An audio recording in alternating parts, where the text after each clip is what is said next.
Oh, look at that. Here we are, guys, another tour. Smells like a nice day for one, huh? Well, today we're doing a tour of the South Street Seaport. It's a very historic neighborhood here on the east side of Lower Manhattan. A lot of history, baby. This is gonna be a good one. Before we start the tour, real quick, give it a little like, give it a thumbs up. It takes no time. It'll save you the trouble later because you're gonna like the video. Also, two, subscribe, that helps a lot. And two, check out the Patreon when you get a chance. That helps. Fund the videos, all that stuff. It's gonna be a good video, gonna be a good day today. It's a little crummy of the weather, but that's all right. I got a new camera guy here today with me, no Phil. It's actually Stewie. How you doing? Hey, hey. I like that. Enthusiasm, baby. That's what we need for today. So we're gonna be doing the tour. I'm actually here in the community garden. I got friends in high places, so I was able to get into the community garden.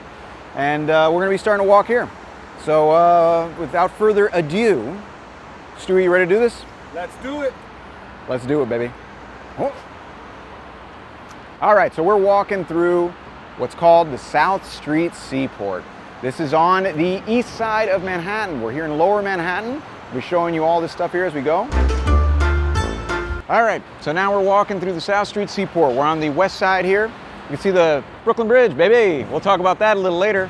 But I want to point out some stuff. So this is a very historic neighborhood. In fact, right here to my left, you have what they say is the oldest restaurant in New York City. This is actually, it was the Bridge Cafe. It closed down after Hurricane Sandy in 2012. Hasn't reopened since, but they've been talking about reopening it. Kind of cool story here. So the Bridge Cafe actually, lots of politicians, because we're so close to City Hall. Ed Koch used to love coming here, but they used to have a bouncer woman named Gallus Mag. She was a really big woman, and she would actually drag drunk dudes out by biting onto their ears and drag them outside. And when they got too, boisterous, she would bite their ears off and put them in a jar behind the bar. It's pretty messed up, man. Whenever I have a bad night at a bar, I have to usually go back to get my credit card. I can't imagine having to go back to get the rest of my ear. So now we're walking down next to the Brooklyn Bridge. So this neighborhood developed as obviously a seaport. So give you a little history. 1625, New York City is chartered as New Amsterdam, right? 1600s, it's still a port city. It wasn't until the British took it over that it became a real port city. One of the reasons was tea. And here on the South Street Seaport, they started, building piers and whatnot. Back then it was all done by sailing ships. One of the things that kind of changed this neighborhood was the advent of steamships. There wasn't enough space here. So the steamships, a lot of them were built, the piers and stuff were built on the west side. So now we're gonna take a right onto Front Street. Also keep in mind, most of this stuff here is landfill. This is actually the island as it was expanded out. It used to actually start up at Pearl Street, which we'll see a little later. Cowgirl Seahorse, like a Tex-Mex place. All right, so we're walking down Front Street. I was telling you too that the Bridge Cafe, that dates back to 1794, in case you're wondering. If you wanna come over here, Stewie, to get a shot. Oh, actually, no, here, let me point this out. It's called the Little Shop. This is actually like a little shop, okay, but it's also a bodega. It's got get like your drinks and whatever food, but it also has a speakeasy in the back. If you move like one of the shelves, you go to this whole bar that's back there. In case you don't know what a speakeasy is, they kind of formed, they started in like the 1920s. They were like these secret hidden bars where you could get illegal beer and liquor during Prohibition. Today, a speakeasy is really just a bar that's hidden, where the prices are the only thing that should be illegal. Really expensive. You got to pay for that fun of finding a hidden bar, I guess. I don't really go to too many of them. They're a little pricey for me, but it's a nice place. Just check it out. Over here, in front of me, you have like a little park. This is what was called Peck's Slip. So what a slip is, this is what the Dutch would do a lot of times. Instead of creating piers, they would create what are called slips. And slips are pretty much like a little mini canal that goes in. It's like a dock, but it's dug into the actual land. So it's like a little natural dock. Peck Slip, now a little park. Also, too, check this out. This is pretty cool. You see this over there? That's a trompe-l'oeil. Trompe-l'oeil, French. It means a trick of the eye. It's painted by a guy named Richard Haas. He specializes in making these things. He paints them over buildings to make them look nice. This is actually a Con Ed substation. Consolidated Edison Company. That's what that means. A little insider info. It's an electric company. All right, let's keep going. Over here around the corner too, you have an old restaurant. Watch out. You have an old, don't want to trip, Stewie. It'll be a tough first run for you if you trip down and fall and die. Around the corner there, I was saying, you have a place called the Paris Cafe. It was actually, you can't really see it from here, but it was opened in 1873. Just recently closed down, unfortunately. This neighborhood's kind of struggling lately because, you know, tourism's down. A lot of tourists come here. But it's a lot more than just tourism. So I was telling you that in the British took over in 1664. They renamed New Amsterdam, New York. And then they kind of started more of the trade. Tea was a big thing. And then in the 1700s, during this time, actually, a family called the Schermerhorns began trading actually with like Charleston, South Carolina. They kind of started developing this area, and I'll show you some of the buildings that date back to that. I also want to show you this. This is called Jeremy's Ale House. So Jeremy's, just so you know, named after Jeremy. It started in 1981, I believe. In the 70s, he actually started selling beer at the Fulton Fish Market. He actually bought like a little stall, sold beer and sandwiches and stuff. And, you know, he used to be a car salesman, and he hated it. That's kind of cool. They actually filmed the Nick there. That sign is actually from back when they actually filmed here, and they convinced the Nick, the TV show, to let them keep the sign. Here you have Cafe Patorro, which is a Brazilian place. Brasil, eu amo ao Brasil. Legal. It's a really good little pão de queijo place, a little cheese bread they make and stuff. They just opened a few years ago. So we're walking, you can see straight ahead there. Check it out. You can see all this Schermerhorn Road is what it's called. It's all the classic buildings. We'll see that a little more up close here in a second. So this is all South Street Seaport. Now this place hit its heyday really in the mid-1800s. So like we're talking like 1850, right? This is what everything New York was all shipping in the first half of the 1800s. Very important. It was all done by sailing ship for the most part. Steamships were taking off in the early 1800s. But they really started establishing themselves around the mid-1800s. And like I said, the piers here weren't big enough. So it slowly got overtaken by the west side, also because of the railroads. Now in 1849, the Hudson River Railroad was started for New York Central, and that transported products up and down the west side of Manhattan, which made it very convenient for the piers over there. So people were like, screw it, we'll just open our piers over there. Our factories, all that stuff. And also railroads around the country, et cetera, have made these things more and more obsolete. But before this was a hugely important place. In fact, package ships, so like ocean liners, modern ocean liners date back to here in South Street Seaport. The Blackball Line. That's not a great name for an ocean liner, but it started here. And what it was packet shipping. It was actual ocean liners with their set schedules. Started here. Before that, it was just like complete chaos. You're like, there's a ship, I think, leaving tomorrow. Let's just get on that and go, or wherever we're going. So people were able to travel with it and also be able to set their schedules and things based on ocean liners. Oh, interesting, right? Actually, let's cut through here, dude. I'm gonna show you this. This is a cool little area here called Cannon's Walk. Very mysterious little secret here. We're gonna cut through here. Oh, and before we do that, I'll show you this. This is Fulton Market. This is where the Fulton Fish Market was located. In fact, the original Fulton Fish Market dates back to 1802. It started as a fish market, but then they actually moved it to a building right here in 1822. It recently moved, unfortunately, in 2005 to the Bronx. This was really a big part of like the character of the neighborhood. If you guys remember from Home Alone 2, when the wet bandits let out of the truck, and he's like, "You smell that, Harry?" He's like, "It smells like fish." He's like, "No, it's freedom." He's like, "No, it smells like fish." Yeah, no, it was pretty good acting, but that was done here. That was done here at Fulton Fish Market. They sold fish from all over the country, all here. It ended up being wholesale. But by the mid-1900s, it was mostly being trucked in. It wasn't actually fresh anymore. So they're like, what's the point of having it here? They moved it to the Bronx, and they were able to develop this area a little more. A little insider info. Let's keep going.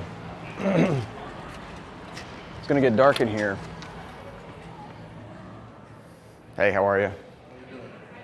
We're just cutting through.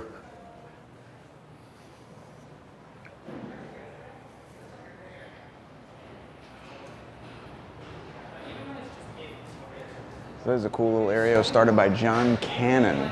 He actually filled this in. He bought what were called water lots, and you fill them in yourself and actually basically just create land on Manhattan. And then we're able to build stuff on it. And that's what he did. You can see this little sign here. Filled in the land of Water Street by 1721.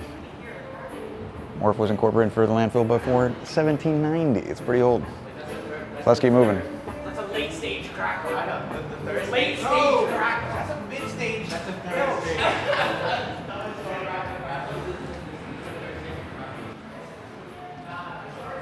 I wonder what those kids are doing. What do you think they're doing, Stewie? Playing cards, Pokemon. They're trading Pokemon cards while listening to Bob Marley. All right, so we're cutting through here. Might be a little dark here, huh? There you go. We're gonna be back out in a second. It's a cool little, hidden place. You realize that. So by the way, you were responsible for filling in your own land, and sometimes when they're excavating here, they'll find all kinds of crazy stuff in the ground because people fill it in with pots and pans, shoes, whatever. So we're back out. Check it out. So now we're back out here.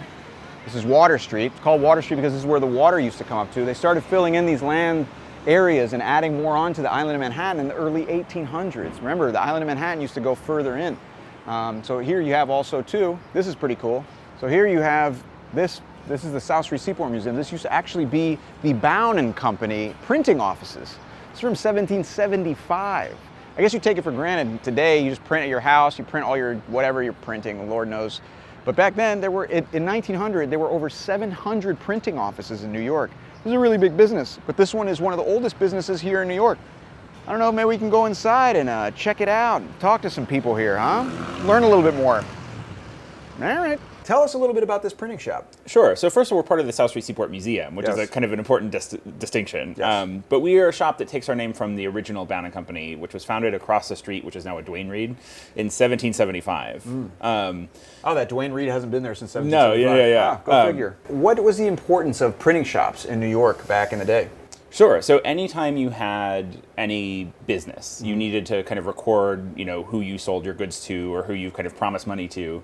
So you needed some way of recording that, and printing played that natural part of that business. Especially in a place like South Street Seaport where there's tons of business being done. There's so much commerce coming in through the water. You had such small shops where you might have had one or two presses that were just printing social stationery, people's writing papers and business cards. Then you had, entire printing plants, like a place like the New York Times that had, a printing shop that took up a city block. So this is a really cool shop you guys got here. You wanna show us how some of this stuff works? Sure. Let's do it.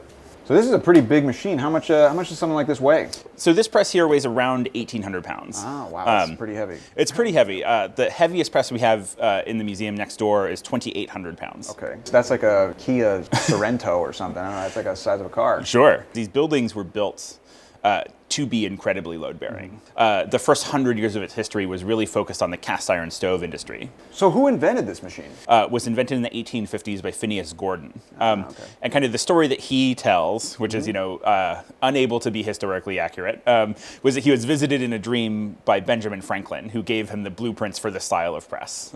That's actually how I got the idea for my web series. Ben Franklin. That's right, in a dream, visited by Ben Franklin. Yeah, so we have, I can show you the final product and then we'll show you the steps. So our final product is these fans that we were giving out. So the first thing we need to do is the press will kind of start to run on its own through the weight of this flywheel and then through this treadle or foot pedal that I'm pumping on, right? And you can see that these are my rubber rollers that come and grab ink from this disc and then run ink over my type. And when I'm ready to print, I'm gonna take my pre-printed blank and put it in the press. That will close, making a print. Then I'll take that one out and put a new one in. So it would be someone's job, probably 8 or 10 hours a day, just to stand here and feed sheets of paper. And this speed that I'm going at right now is pretty slow for actually the operation of this press. I'm probably making 400 or 500 an hour. Right. Can I try one? Sure. There we go, like that. Like that, right? Perfect. All right, there we go. So now I slide one of these in? Right, and you're gonna hit the kind of pins on the bottom. All right, so here we go. Put this in here. Put the pins on the bottom. Great. Yeah, take a look at that. Read it and weep, baby. A natural, that's what this is called, being a natural at printing. Well, I hate to have done this to you and really just showing you up in your own store. Sure. That's pretty rude of me, I think. Yeah, we'll come back in a little bit and we'll race. I feel like that's a threat. Okay, I'll take it. I'll take it. Rob, thank you so much for hanging out with us today. I guess we're going to continue with our tour. Sounds good. All right. Back to the tour. Well, that was also super interesting. All right, let's keep moving. We're making good time. Now here you have Pearl Street, and then you have Water Street. You also have this big old thing here. This is kind of cool. See that, Stewie? Yeah. Kind of cool, right? You know what it is? Lighthouse? What is it? It is a lighthouse. It is a memorial lighthouse that was built in 1913. Here, let's go over here.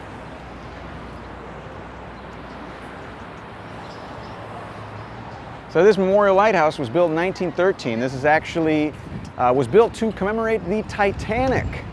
Oh, the Titanic, you guys ever heard of it? It's a boat. It was supposed to arrive in New York at what is today Chelsea Piers in 1912. Spoiler alert, never made it. Never made it.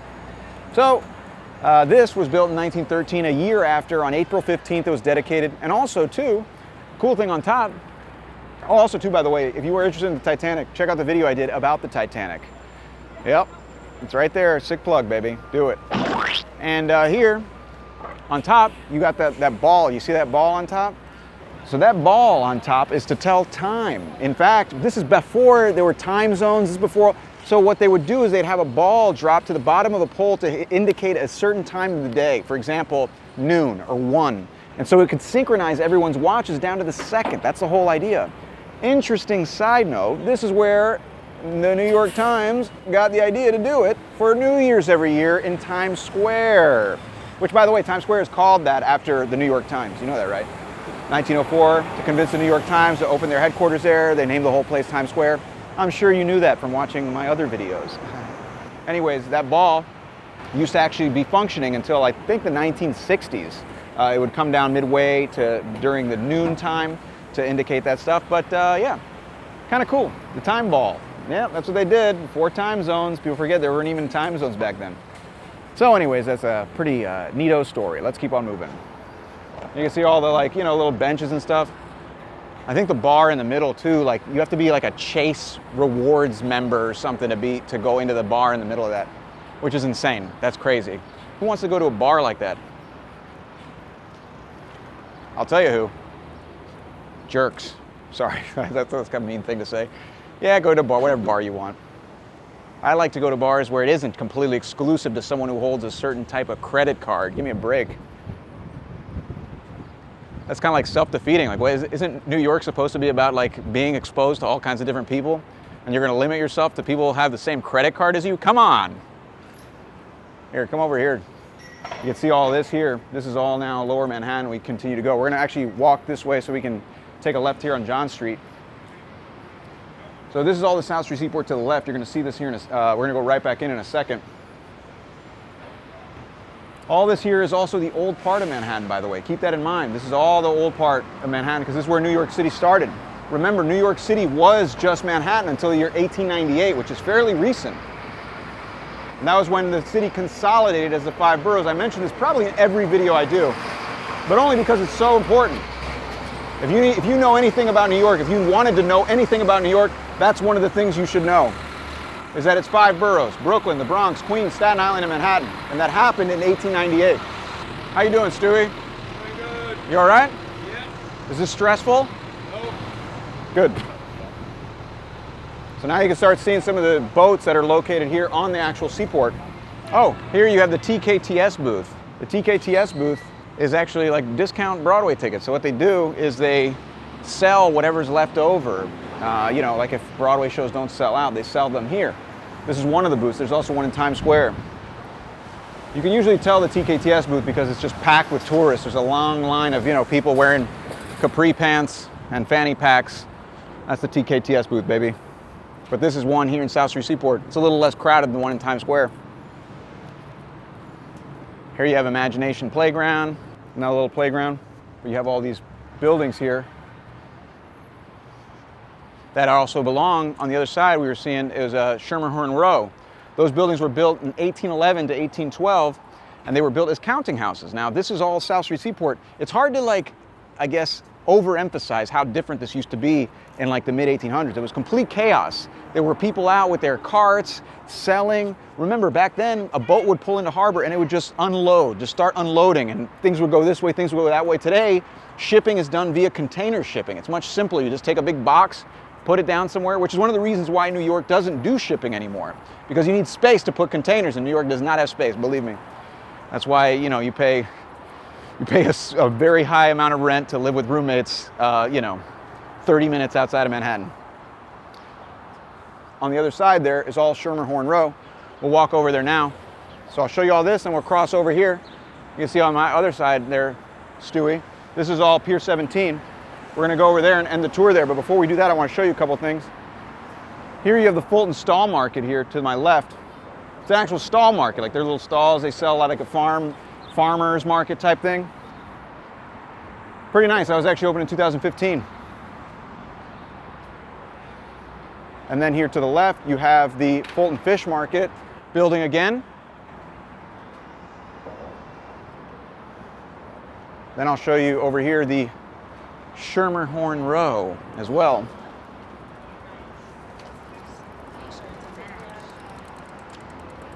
By the way, Hoyt Schermerhorn is like a very famous subway station that they have in Brooklyn. It's where they shot the Michael Jackson Bad video. Did you know that, Stewie? Did not know that. No. Cool. It's a cool fact. But this is all Schermerhorn Row. I was telling you about it. This is all where, like, you know, the counting houses were. Remember, there's warehouses, there's fish markets, there's all kinds of stuff, but also counting houses. You gotta actually count whatever is there, the amount of stuff, and they set the prices, all that stuff. So Schermerhorn, the family set it up right here. All these were counting houses, but they date back to the early 1800s. Pretty cool. You also have Sarah Jessica Parker. I guess that's what like the neighborhood is now. SJP shoes. They're not cheap. These are SJPs right here that I'm wearing right now. Check it out. Those Sarah Jessica Parkers. $500 each. You buy them individually, each pair, each individual shoe. Yeah, that's right. Check it out. They're a little dirty. Let's keep it up here. I don't want people with too much insight into my life. Oh, also too, check it out. I pick theaters. This is like a really crazy thing. These theaters, you pay like $35 a ticket or something, and you get like a couch and there's like food and all that. It's a lot of money to pay for a movie theater, if you ask me. You know, what happened to the days where you just pay $7 and go to the movies, huh? The good old days, baby. Gone. But that's the kind of neighborhood it is. It's a little fancy now. And I was telling you before when we were walking over there near Water Street, that's also where Pearl Street was. There was a parking lot over there. And so, by the way, Pearl Street got its name because of the oysters, in honor of the oysters that used to run rampant on the coast of New York City. They were all over the place. It was called Parelstraat. It was Dutch, and then they anglicized it after the British took over a while later. You can start seeing some of the ships here. This is kind of cool. You got the Waver Tree. You got the lightship Ambrose. So this is kind of cool. The lightship Ambrose in 1907 was actually a lightship that was at the Ambrose Channel, which enters into New York Harbor. And it used to provide light for all the ships coming in. They actually replaced it in the 1960s with an actual tower with a light. But that's what this ship used to do in the early 1900s. And then you have the Waver Tree, which dates to the 1880s. This is a freight ship, a cargo ship. Pretty cool, but you can actually go as part of the museum. Pretty nice, huh? And over here, we're gonna be ending the tour here soon. Don't worry, Stewie, we're doing good, right? Yep. Strong boy. Yeah, you are, man. You're a strong guy. You're giving Phil a run for his money. So we're gonna go up these stairs and head over to Pier 17. So Pier 17 used to just be like a little shopping mall that they built in the mid-1980s. It was like a big project in the 1980s. But it was recently just redone. You can see it's pretty fancy now. They got like a rooftop too where you can go see, you know, concerts and stuff. You can also like rent like green pads up there, like little like, they call them the greens, I think, and you rent like individual places where you and your friends can come. It comes with like a cooler and stuff. But you'll see a really cool view here.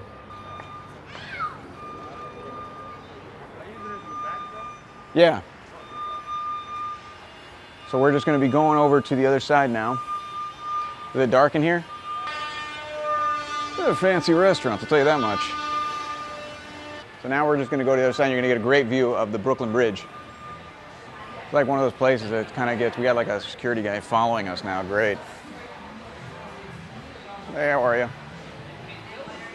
All right, now we're gonna get to the other side. We're gonna get a cool shot here.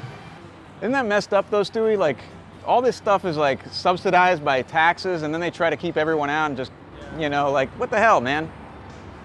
It's supposed to be for everybody. That's what I thought. Oh, look at that. Whoa. Totes fresh. Totes fresh. Now we're talking. But you can see a really great view here. Let's go down here. There she blows. There she blows. The Brooklyn Bridge, baby. It's one of my favorite structures in the entire city. But this is a great view. You get the Brooklyn Bridge here in the background. You can see all of Lower Manhattan here to the left, and you can see all of Brooklyn over there. So one of the reasons that I was saying earlier, the reasons that this neighborhood kind of fell into decline, it hit its peak really in the mid-1800s, but like I said, the west side piers started to overtake it a little later in the 1800s and early 1900s because of the railroad, the actual west side that went up the west side, the Hudson River Railroad, because of steamships taking more prominence. So this neighborhood started to kind of fall a little bit in decline. It was a little outdated, a little obsolete. But they started to remake it nicer in the 1980s. They started to put more money into it. Today, the Howard Hughes Corporation owns a lot of this. They own Pier 17. They actually own that parking lot on Pearl Street that I was telling you about. And they're trying to actually put a giant condo there, which is exactly what this neighborhood needs. More condos, what New York City needs. More condos, baby. Just throw condos at it. I think they should be a little more nuanced and maybe try to fix up and make it a little more, help the small businesses and things like that. But I don't know. What can you do? All you can do is make these little videos and hope anyone pays attention. But here you go. You got a great little view. Pretty cool, huh, Stewie? You ever been here? Yeah. Pretty nice, huh? I came at night, but there was nobody here. It's like November, December, I think. Ah, yeah, it's a good spot. Good spot to take dates. Yes. Yeah, take some dates here. Little seats over there. Yeah, you see them sitting. You can sit here. You got Governor's Island there. There to the left, you have the cranes of Brooklyn. Those are the cranes over in Red Hook, all that area where they still have some of that shipping. And over here, you got the bridges. Brooklyn, Manhattan, Williamsburg, BMW. Oh, that's how you remember them. So this is the Brooklyn Bridge, really awesome. I can't go into the entire history of the Brooklyn Bridge because we'd be here all day. What you can do is watch the video I already did on the Brooklyn Bridge. Ah, sick plug, baby, come on. Just watch that. But this is it, man. This is the East River. This is where it all used to happen. So just to give you an idea, the South Street Seaport used to just have all these boats and all these ships just kind of parked here, waiting for their turn to come into port, waiting for their turn to kind of just unload all their stuff, and then just, send it off to wherever it needed to go. That's what created this neighborhood. Today, it's being built up again. It's very fancy and nice, clean and whatnot. But it's important to balance out the history of a neighborhood with also making it open to not just tourists, but the people who've lived there for a long time, small businesses, to keep it diverse and interesting for all types of people, not just the very wealthy or one side of the coin. It's a very important thing to keep in mind as New York develops and as New York grows into the 21st century. How's that for a documentary VO? But it is true, and that's a very important thing to remember, that the city is responsible for all of its citizens, not just to the people who got this, baby. Anyways, that's something. That's pretty much it, guys. I think we kind of got to the end here. We're here at the Brooklyn Bridge. Like I said, you got to watch the video about the Brooklyn Bridge. This thing is awesome, really crazy history. But if you like the video, please subscribe, please like the video, give it the thumbs up, and also check out the Patreon. This is what helps fund the videos, helps fund all of this. I want to keep developing them, keep making them better, keep taking care of Stewie. Right, Stewie? Yay. Jazz hands, baby. But yeah, I don't know what to tell you. I think that's pretty much it. This neighborhood's really also took a shot during Hurricane Sandy in 2012. It got hit real hard, so it's been bouncing back from that as well. And like I said, it was kind of forgotten. The Erie Canal opened in 1825. I forgot to mention that. That also gave preference a little bit to the west side, the docks over there. But a really awesome neighborhood with tons and tons of history and tons of old buildings from back in the day as well. You should come check it out. Watch the video, get a little bit of a lay of the land, and then come for yourself and visit New York. I'm rambling, baby. Holy Lord, I gotta get out of here. But yeah, that's pretty much it. I don't know really what to tell you now.